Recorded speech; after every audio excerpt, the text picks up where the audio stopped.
El mundo se virtualiza. Esto genera nuevos desafíos y retos para los jóvenes y los padres. ¿Se ha preguntado usted cuál es la diferencia entre el buen uso de la tecnología y la dependencia? Hoy, comprendiendo la adolescencia en Vivir con Sentido.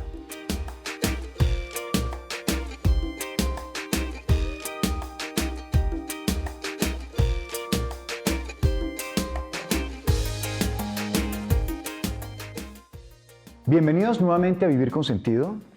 Hoy el doctor de la casa, nuestro psicólogo Efrén Martínez y yo tenemos el gusto de presentarles a Julián Almario. Él es psicólogo, cuenta con una maestría en psicología clínica de orientación logoterapéutica. Además es candidato a doctor en psicología y es autor del libro Una mirada existencial a la adolescencia. Además de esto es miembro fundador del grupo SAPS y dirige talleres y convivencia de sentido en colegios en Colombia. Julián, bienvenido. Gracias. Julián, ¿qué es la adolescencia? Bueno, la adolescencia es una muy buena pregunta porque con frecuencia se da por descontado que sabemos a qué nos referimos y esto induce a interpretaciones equivocadas. Una muy típica con la que nos encontramos es la idea de que adolescencia viene de adolecer o padecer un dolor. Y esto ya comienza a generar actitudes hacia el tema, digamos, alérgicas, ¿cierto? Porque si es padecimiento de un dolor, entonces ya no es muy amigable el tema, ¿no? Adolescencia viene del latín adultus, que en la extensión adolescens traduciría algo así como aquel que se está haciendo adulto. Es decir, nos habla de una etapa, un periodo de transición entre el niño y el adulto. ¿De qué edades más o menos corresponde a la adolescencia o exactamente corresponde a la adolescencia? No hay consenso entre los autores, entre los diferentes autores sobre el tema. Para algunos son las edades que en inglés terminan en teen, ¿cierto? Para otros puede prolongarse incluso hasta los 35 años, dice un autor, Scavini, que es donde se supera... ¿Tú eres adolescente? Yo soy todavía un adolescente, yo soy papá, tengo todo el perfil. Gracias, doctor Efrén. Dice este autor que es una adolescencia tardía y es una adolescencia que se supera cuando hemos podido superar algo que llama él la intimidación generacional. Es perderle el miedo a los papás, a la descalificación de los papás. Y muchos nos la pasamos toda la vida buscándole aprobación a nuestros padres, ¿no? Entonces, pero no hay consenso, digamos, y cada vez la adolescencia se parece estar alargándose un poco más. O sea, con el paso del tiempo, la adolescencia puede ser llegar a los 24, 25, 26 años, ¿es más frecuente? Fácilmente porque en épocas anteriores y en comunidades tribales, la adolescencia, la entrada al mundo adulto la marca algo que se conoce como el ritual de iniciación. Y en algunas tribus eso sucede alrededor de los 12 años. Ajá. Y el joven pasa a ser adulto, puede casarse, tiene su propia choza, casa con el grupo de cazadores. En nuestra sociedad occidental es el momento en el que el joven es capaz de ser autosuficiente. Y eso cada vez se demora más tiempo porque se necesita hacer ya no solamente bachillerato, sino universidad. Y ya no solamente universidad, sino posgrado. Y así sucesivamente. Entonces, eso hace que se prolongue el momento de independizarse económicamente. Claro. Efrén, ¿para ti qué es la adolescencia? Mira, para mí es, a diferencia de lo que piensan muchos y un poco en la línea de Julián, para mí es la etapa más maravillosa que existe en el mundo. Porque es la etapa en donde tú crees que puedes cambiar el mundo, en el que tienes un espíritu contestatario, en el que quieres salvar las selvas, donde quieres cambiar el sistema económico, donde te preguntas, bueno, pero ¿por qué esto? ¿Por qué aquello? ¿Por qué pasan esas cosas? Te cuestionas. Te cuestionas y nacen los grandes sueños. No es este tema de tengo un hijo de 9 y ya viene la adolescencia, como si fuera un monstruo que se avecina y que no vamos a saber qué hacer. Y pasa mucho, ¿no? Es decir, hay muchos padres que dicen, Dios mío. Mire, ¿cómo será que ahora hay psicólogos de adolescentes, clubes para adolescentes, médicos pediatras de adolescentes, porque todos preocupados por la adolescencia, a ver cómo les quitamos cosas maravillosas y que entiendan que el mundo es así, ¿no? Y que no molesten, y que no griten, y que no se muevan, y que estén adaptaditos. pero de la adolescencia depende el cambio del mundo. Claro, pero sin embargo hay unos límites. Es decir, los padres están ahí para poner límites a los hijos y hasta dónde es bueno poner un límite o hasta dónde tiene que dispararse la alarma de emergencia del padre hacia el hijo. Por ejemplo, hablemos de un tema importante, Julián, la tecnología. ¿Cómo afecta la tecnología hoy en día a los adolescentes? Pues conectándome un poco con lo que mencionabas de los límites y de la importancia del establecimiento de esos límites, pues estamos en presencia de un fenómeno emergente y es que las peleas de las mamás de unas décadas atrás eran éntrese a la casa. Las peleas de las mamás de hoy son salga de ese cuarto, ¿cierto? Entonces, eso tiene todo que ver con la tecnología. ¿En el cuarto haciendo qué? No, es importante saber de qué estamos hablando. Están frente a las redes sociales, frente a algún aparato, algún dispositivo, un smartphone, un iPad, una tablet, algún dispositivo electrónico y es en donde están los peligros actuales. Los peligros actuales están mucho más ahí que en ese mundo, digamos, de la calle, ¿cierto? El mundo, digamos, urbano. Entonces, las nuevas tecnologías están cambiando drásticamente los modos de relacionamiento, están cambiando la forma en cómo nos relacionamos, en cómo concebimos el mundo. Estamos, yo diría, en presencia de un fenómeno que podríamos llamar la generación de la hiperestimulación. ¿Y a qué me refiero con esto?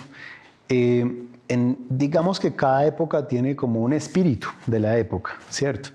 Y en épocas anteriores habían, digamos, en la década de los 80, el espíritu de la época, había un auge importantísimo del mundo. El mundo laboral comenzó a ocuparle al ser humano quizá el 80% de su tiempo, cuando antes le ocupaba solo el 50%. Claro. Y comenzó a crecer toda una generación de jóvenes huérfanos, de cierta manera, ¿no? Criados por el televisor.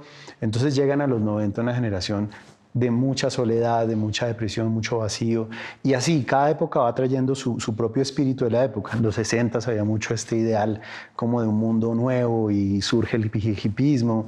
Actualmente, digo una generación de la sobreestimulación o la hiperestimulación, porque son chicos tremendamente estimulados. Algunos, por ejemplo, y esto no quiero que genere culpa en ninguna de las mamás que pueden estar viéndonos, pero es un fenómeno que ha sucedido, pues, ha tenido mucho auge en las últimas décadas. No los dejamos ni siquiera nacer y ya los estamos estimulando, la llamada estimulación temprana, ¿cierto?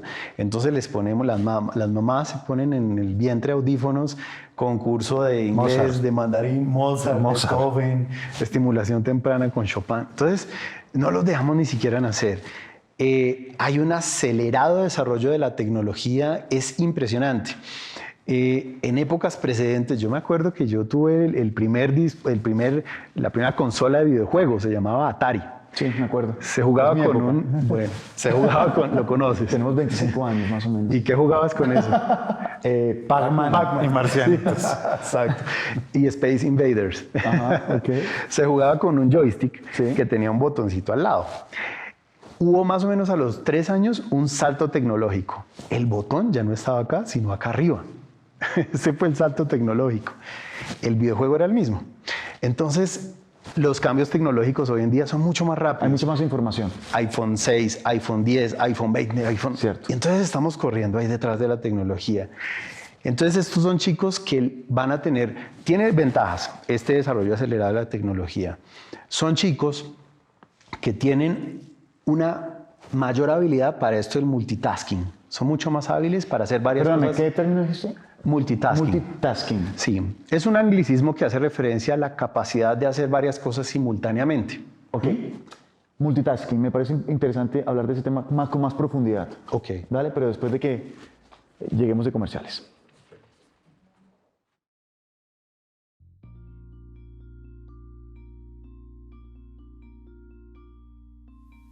¿Quieres formarte en logoterapia? Estudia con nosotros. Te invitamos a conocer nuestros programas de formación presencial. Maestría en Psicología Clínica Logoterapéutica. Formación en Coaching Existencial.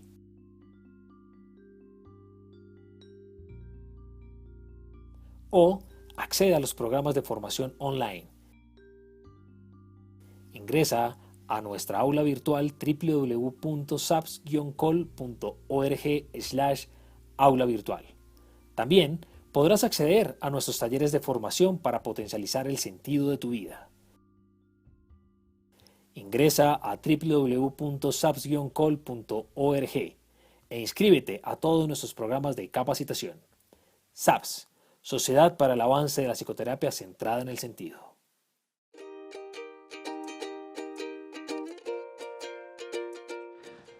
Julián Almario nos está hablando de un tema muy interesante, como es el multitasking en los jóvenes, en los adolescentes. Julián, ¿cómo es este del tema multitasking en los jóvenes y la hiperestimulación? Que es lo que tiene que ver, ¿no? Sí, ahorita. tiene mucho que ver. Ellos han crecido, al crecer con tanta estimulación, son mucho más hábiles en hacer varias cosas simultáneamente. Los papás se estresan mucho con la idea de que él esté escuchando música y haciendo tareas al tiempo. Y el papá, porque no es capaz de hacerlo, cree que su hijo no lo puede hacer. Ellos lo pueden hacer con mucha más facilidad que nosotros, porque tienen esta gran ventaja. Pero tiene desventajas la hiperestimulación, especialmente dos desventajas importantes. La primera, son chicos que tienen un síndrome que podríamos llamar de baja excitabilidad. Es muy difícil que algo los emocione. Podría decirse que se aburren más fácil. Se aburren más fácil también. Y es que el tema con eso, George, es que para los papás hay un terror a que un hijo se aburra, pero pánico. Entonces tienes que meterlo. Clases de matemáticas, clases de francés, karate, club de equitación, karate, matemáticas, tutor. Y los papás se asustan porque dicen, es que si se aburre va a caer en las drogas. O si se aburre se va a suicidar. O si se aburre... Entonces los llenan de cosas, de actividades. Y cuando el chico no hace nada, no sabe qué hacer con nada. Cuando un chico le dice a la mamá, mami, estoy aburrido, la mamá debería mirarlo y decirle, qué bueno, mi amor, me encanta. Pero ¿y qué hago? No, pues lo mínimo posible. Y que aprenda a aburrirse, porque del aburrimiento surge la creatividad para cosas maravillosas. Y bueno, si tú estás lleno de estímulos, como nos ¿En qué cuenta momento vas a Julián, pensar si la vida para... introspectivo, ¿no? Exacto. Sí. Efren, tú eres una persona que medita, ¿cierto? Al menos practica de alguna u otra manera la meditación. Yo, por mi experiencia o mi corta experiencia con respecto a la meditación y esto, hablando de la hiperestimulación, de alguna manera la meditación te ayuda mucho a despertar esos sentidos o esos estímulos que siempre están en el momento presente y que uno se va olvidando de esos o va adormeciendo el cuerpo de alguna manera. Pues yo creo que una de las consecuencias de esta hiperestimulación es que si tú comes comida muy condimentada todo el tiempo, al punto que ya no te sabe la comida al respeto del ingrediente ni de lo que te estás comiendo, el día que comas algo con sabor a comida, ya no te gusta, porque te faltan todos los aliños y todas las cosas. Entonces, si tú estás sobreexcitado todo el tiempo, pues llega un momento en donde nada te excita, ¿no? Pero bueno, tú nos decías ahora que ese era un tema, pero eran dos, Sí. ¿no? Para que nos reconectemos. Pero ya lo han mencionado, y es la tremenda dificultad que tienen para tolerar el aburrimiento. Entonces son chicos que no pueden lidiar fácilmente con la posibilidad de no hacer nada, y eso dificulta lo que tú mencionabas, la capacidad introspectiva. Para poder escucharse a uno mismo tiene que estar en cierta como condición de silencio, apagar tanto ruido externo, y también pues la posibilidad de desarrollar como capacidad contemplativa, de poder disfrutar de esos pequeños placeres de los que está llena la vida, de un atardecer, de caminar en un Y de lo parque, simple, de la vida de la naturaleza. Pero Julián, yo tengo una pregunta. Esto, retomando el tema de la tecnología y el tema del hiperestímulo, la persona que hace uso de la tecnología de una manera desmedida, que no sabemos cuál es el límite y al fin y al cabo creo que cada uno lo sabrá, ¿genera algún vacío cuando no la tienes? O por tener sobreestímulo te puede generar vacío porque ya tanto estímulo de algo ya no puedes tener más de lo mismo. Yo creería que no deberíamos señalar a la tecnología como el generador de eso, sino al uso que le demos a la tecnología. En eso, pues los padres y adultos tenemos un papel y un rol de modeladores, ¿cierto? De eso. Pero también es importante pensar en el uso. Por ejemplo, ¿de qué es importante que los padres que nos están observando tengan, digamos, un cuidado y un acompañamiento con sus hijos? En el exhibicionismo en el que se está cayendo en las redes sociales. Son chicos que se sientan en un restaurante a comer algo y le toman la foto al plato de comida. O cualquier cosa tienen que subirlo a las redes sociales. Las famosas selfies. Las Que famosas todo es, selfies. Véanme dónde estoy, estoy yo acá, estoy acá. O peor aún, Miren. el sexting, que se nos convierte en un tema, esta erotización de niños y adolescentes enviándose fotos. Y como es como un mundo aparte, los papás no tienen ni idea de lo que pasa en esa realidad virtual y terminan generando temas gravísimos. Sí, yo, por ejemplo, diría que hay un amigo nuestro, de un amigo de la casa, Claudio García Pintos, él es un logoterapeuta muy reconocido argentino, decía que este dilema que planteaba Shakespeare del ser o no ser, ¿cierto? Del to be or not to be, dice, ha sido reemplazado por el te ven o no te ven, ¿cierto? Y ese se nos volvió el dilema. Y te ven o existes en la medida en que te vean, ¿cierto? Entonces, en que te haces visible. Es impresionante el exhibicionismo en el que hemos caído.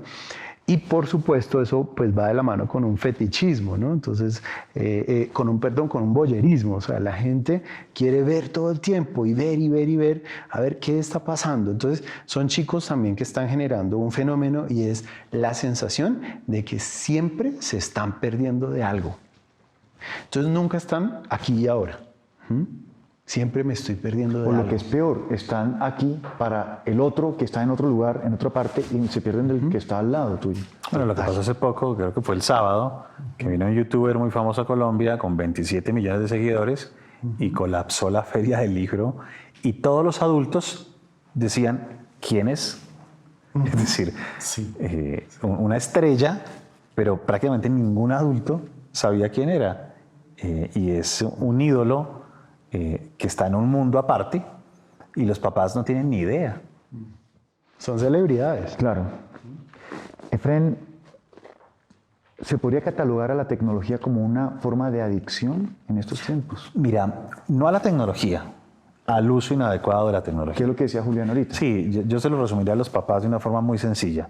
Adicción, del griego adictus, hombres que vendían su cuerpo para saldar sus deudas convirtiéndose en esclavos.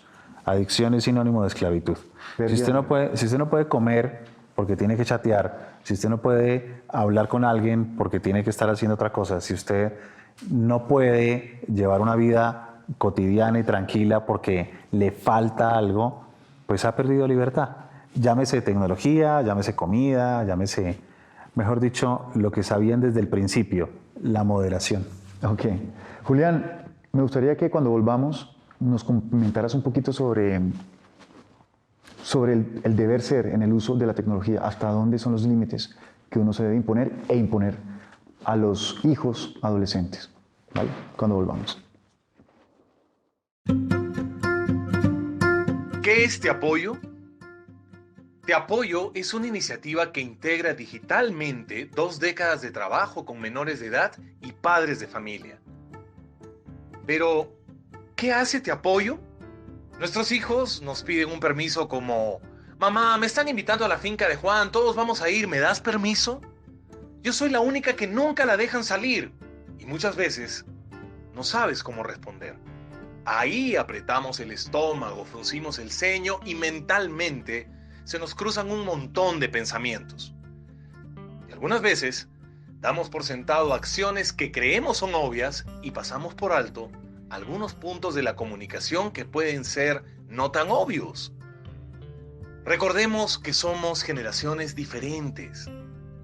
Entonces, muchas veces sentimos amenazada nuestra autoridad ante los cuestionamientos de nuestros hijos. Y para evitar explicaciones o razones de por qué no daremos un permiso, usamos una frase muy común. Porque yo soy su papá y mientras usted viva en esta casa, hace lo que yo diga, generando en los jóvenes un sentimiento de rechazo. El problema es que sin darnos cuenta podemos deteriorar la relación con nuestros hijos y los dejamos expuestos a peligros reales como el consumo del alcohol, la sexualidad y drogas en edades tempranas. Durante estas 2 décadas hemos recogido información de los temas más sensibles en la educación de los adolescentes. Así, no daremos por sentado nada obvio, ni dejaremos al sentido común una actividad que es nuestra responsabilidad como padres. Te apoyo te dará herramientas y el conocimiento necesario para poder tomar una decisión adecuada y dar argumentos a tus hijos del por qué sí o no les vas a dar un permiso. También te vamos a retar para que por medio de tareas logres explorar la vida de tus hijos, darles apoyo y sentido. Que miremos juntos áreas que no se veían antes, ya que por el trabajo y la falta de tiempo, a veces olvidamos revisar. Así, estaremos más en contacto con ellos y fortaleceremos su entorno. Por último, si tienes dudas sobre su sexualidad, cómo poner límites, bullying u otros tantos riesgos a los que están expuestos, podrás consultar directamente a uno de los principales expertos para que te den una respuesta. Y así, seremos padres más seguros y tendremos hijos más felices.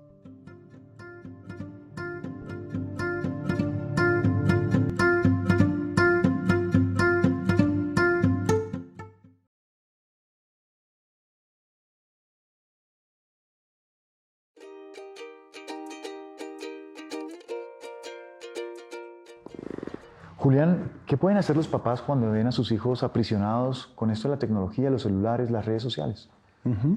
Pues yo pienso que es importante lograr encontrar un equilibrio en el sentido que las nuevas generaciones tienden a adoptar actitudes, digamos, tecnofílicas y los adultos como tecnofóbicas, ¿cierto?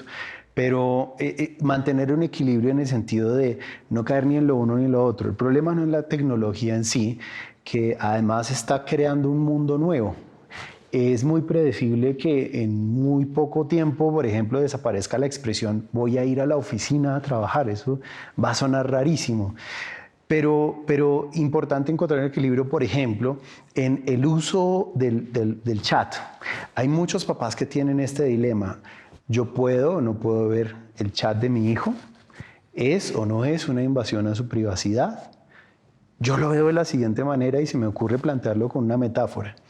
Para mí el chat es algo así como una habitación y en esa habitación se reúnen él y sus amigos.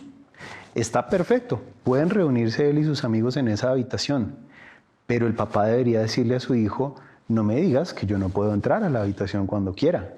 Yo podría entrar, ver cómo están, qué está pasando en la habitación y salir. Pero si tú me pones seguro en la puerta, ahí ya me voy a preocupar.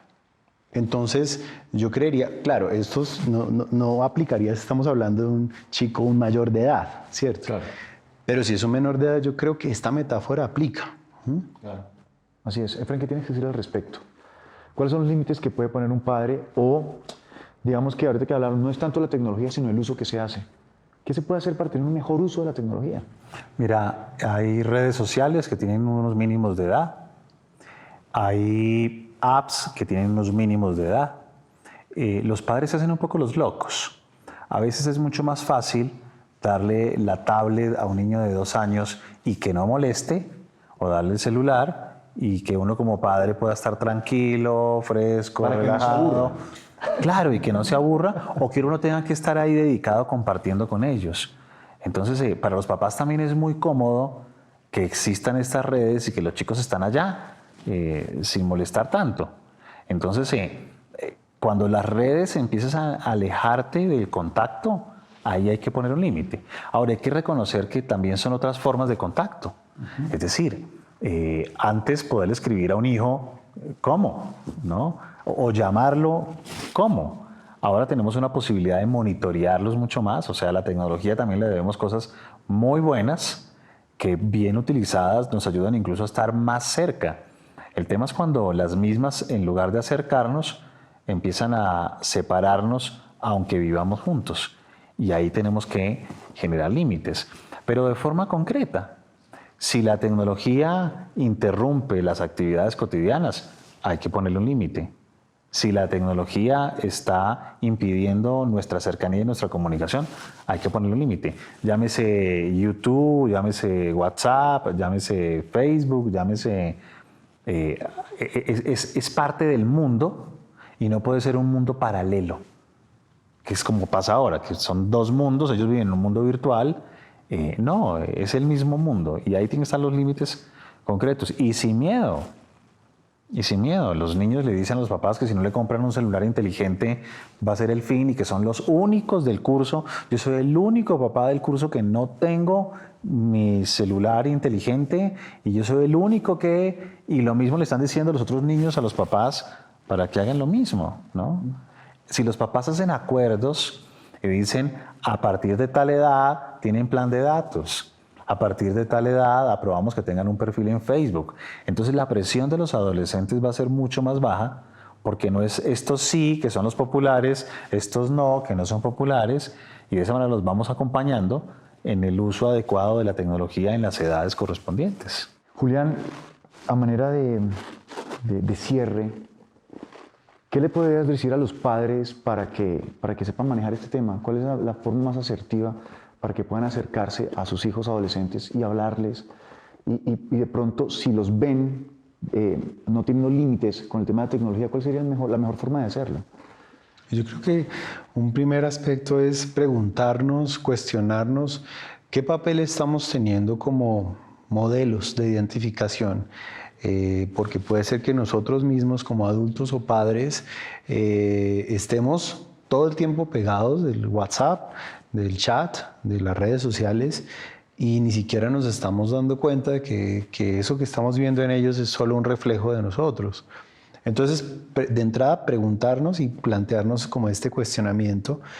Lo otro creo que es acercarnos en una perspectiva no del yo te controlo porque tengo la autoridad y el poder, sino del yo te acompaño y te cuido porque te amo. Si nos acercamos desde esa perspectiva es mucho más, digamos, fácil llegar y acceder a ese mundo en el que ellos están allí, que es un mundo virtual y ese mundo, pues esa línea divisoria entre mundo virtual, mundo real, es cada vez menos, digamos, cada vez más borrosa. Entonces, pues acompañarlos de una manera amorosa y luego también es importante como tener en cuenta siempre cómo está en juego allí la autoestima, no es cierto que las redes sociales es solamente un lugar peligroso porque hay un montón de ciberdepredadores que están allí acechando, es también un lugar de construcción de identidad, es también un lugar donde ellos pueden incluso, y esto es algo que se sataniza, jugar con identidades, con alter egos, y es un juego que no necesariamente es perverso. Entonces los adultos a veces le ponemos un tono y un color a esto demasiado negativo. Entonces acercarnos al tema como con mente abierta y de una manera, digamos, amorosa. Perfecto, Efren. Sí, estaba pensando en unos tips concretos, papás. Sí. Mire, el sentido común es muy sencillo. Cuando usted come, coma, no chatee. Cuando usted duerme, duerma, no chatee. Es decir, ¿a qué hora se apaga el Wi-Fi en su casa? ¿A las 2 de la mañana? ¿A las 11? ¿A las 10? ¿Cuántas horas necesita su hijo para poder levantarse y tener un buen día en su escuela? Es sentido común. Cuando come, coma. Cuando duerme, pues duerma. Cuando converse, pues converse. Y de esa manera estipule reglas de horarios de uso y horarios de no uso. Hágalo sencillo y sea práctico, pero hágalo. Muy bien. Palabras de Efren, de nuestro compañero de set. Cuando coma, coma. Cuando chatee, chatee. Cada cosa se tiene que hacer en su momento. Darse permiso para utilizar la tecnología en ciertos momentos y darse permiso para comer cuando tenga que ser. Y es una cuestión de autoconciencia. Julián, muchas gracias por haber venido. Qué rico que hayas estado con nosotros y esperamos que vengas en una siguiente ocasión. A ti, George, muchas gracias. Efraín, gracias. Muchas gracias.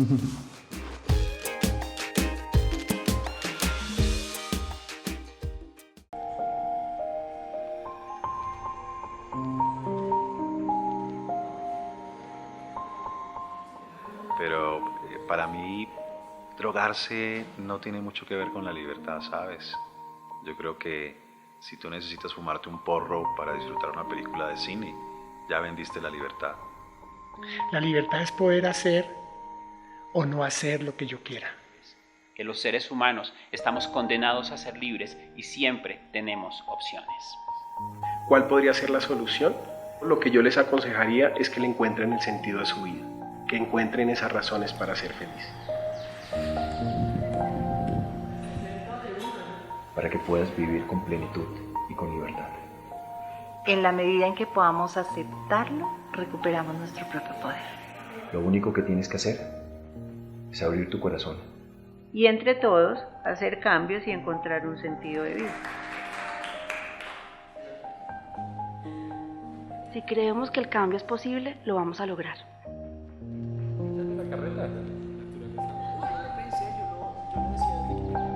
Estamos en ese sentido mejorando la sociedad. La libertad es poder decir, no vuelvo al infierno.